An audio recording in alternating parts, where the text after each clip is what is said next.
Git daha gelme. Git. Daha mahkeme kararı almadan gelme.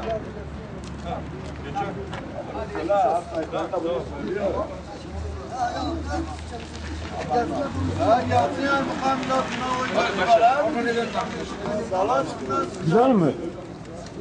Vallahi billahi mücadele çizişimiz ya.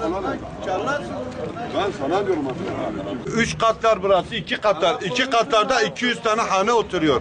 Anladın ne diyorum abi? 120 tanesi vermemiş. Tapusunu vermemiş. Bak buranın ruhsatı yok. Burası imar 18'e açılmamış. Bunlar kanunsuz iş yapıyorlar. Kira yok, anlaşma yok, uzlaşma yok. Bu kadar abi. Başka ne söyleyeyim? Söyle saklanacağına gel bu mahallenin rezilliğini gör.